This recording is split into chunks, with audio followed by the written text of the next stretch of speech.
हर हर महादेव। देवों के देव महादेव के चरण में प्रणाम करता हूँ। दुर्गा माँ के चरण में प्रणाम करता हूँ।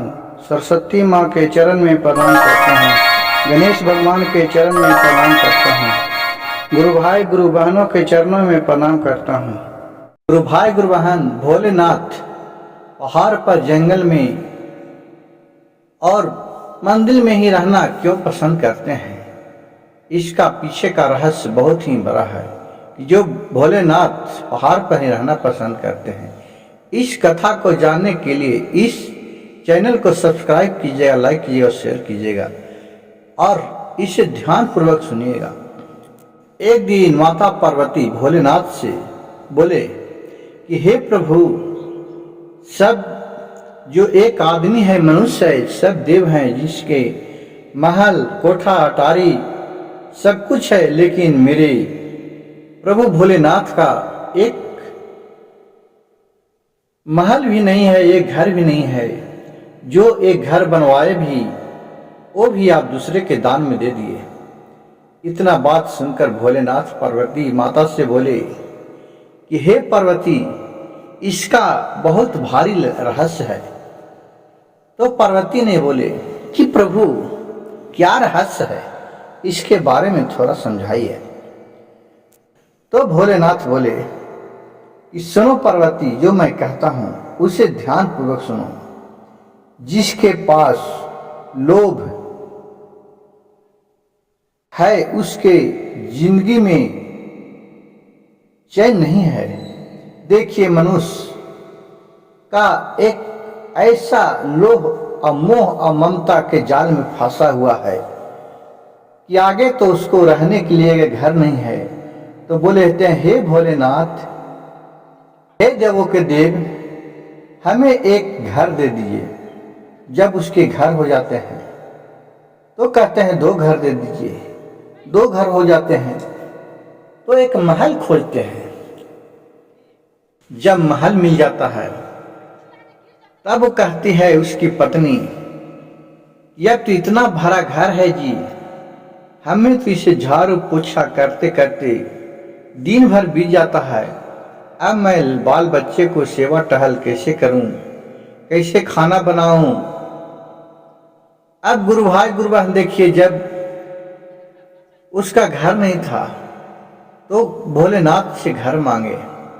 जब उसके मकान मिल गया, 1 से 2, 4, 5 हो गए, तब उसे रहने के लिए भी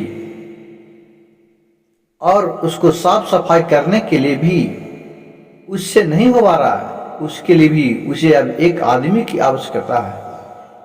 अब अपने पति से बोलती है कि जी, हमसे तो काम इतना नहीं हो रहा, झाड़ू पोछा नहीं लग रहा है, एक आदमी रख लीजिए, एक नौकर रख लीजिए। अब देखिए, वो एक नौकर रखती है। अब वो नौकरानी से झाड़ू पोछा सब काम करवाती है। अब उसका देखिए, पहले रहने के लिए घर नहीं था तो 1 रूम था, 2 रूम था, तो अपने में झाड़ू पोछा सब कर लेती थी। जब उसे घर दे दिए तब उससे काम नहीं होने लगा तो पति के ऊपर कितना बोझ बढ़ा दिया कि अब एक नौकर का भी खर्चा दीजिए। तो इसीलिए भोलेनाथ बोले कि हे पार्वती, मैं जब तुम्हें महल दूं, घर दूं, बनवा दिया, तब उसके रखने के लिए भी नौकर चाकर की आवश्यकता पड़ता है। तो मेरे जो मैं अपने आराधना में रहते हैं, अपने मगन रहते हैं, जितना कम है उतना सुखी है। जहां सांझ वहां बिहान, आपको किसी से भी डर भय नहीं है। अगर आपको महल अटारी अच्छे घर हो तो उसके रखवाले के लिए भी एक गार्ड की जरूरत पड़ेगा, नहीं तो चोर चिहार सब घुस जाएगा। और जिसके पास कुछ नहीं है तो उसको क्या ले जाएगा? उसके पास तो कुछ ही नहीं। जिस तरह मेरे पास एक भभूत के अलावा और कुछ भी नहीं है, तो मेरे ले ही जाएगा तो क्या ले जाएगा? इसीलिए मैं ज्यादा नहीं करता हूं कि मैं कोठा अटारी सब कुछ उठा दूं। फिर पति के ऊपर दबाव पड़ जाता है, बढ़ जाता है कि जिससे पति अपने पत्नी के काम काज में ही व्यस्त हो जाता है और आगे की ओर कुछ नहीं कर पाता है। देखिए गुरु भाई गुरु बहन कि भोलेनाथ कितना खुश हैं कि जहां सा जो है बिहान उनको जहां भक्ति भाव कीजिए। वो दूसरों के दाता हैं, वो लेता नहीं है। वो घर महल अटारी बना के सबको मन कामना पूरा करते हैं, लेकिन अपने एक धुन रमाए में ही रहते हैं।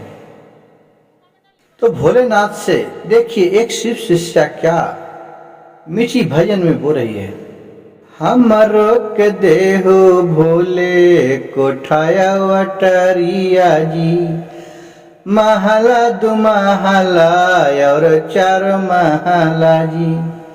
इतना जब दिलो भोला हमके तू जी, देत दिलो भोला कोठावा अटरिया जी।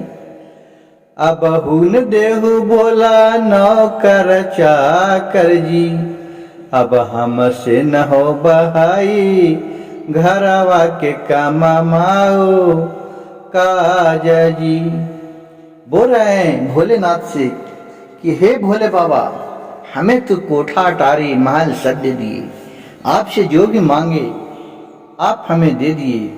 अब हमें नौकर चाकर भी दे दीजिए, क्योंकि इतना बड़ा घर है, हमसे घर में झाड़ू पोछा नहीं लग रहा है। यही बात पार्वती को कह के भोलेनाथ सुनाए और अपने मगन में ध्यान में चले गए। गुरु भाई गुरु बहन, आपको यह वीडियो अच्छा लगे तो कृपया चैनल को लाइक सब्सक्राइब शेयर जरूर कीजिएगा। कमेंट में हर हर महादेव लिखना नहीं भूलिएगा।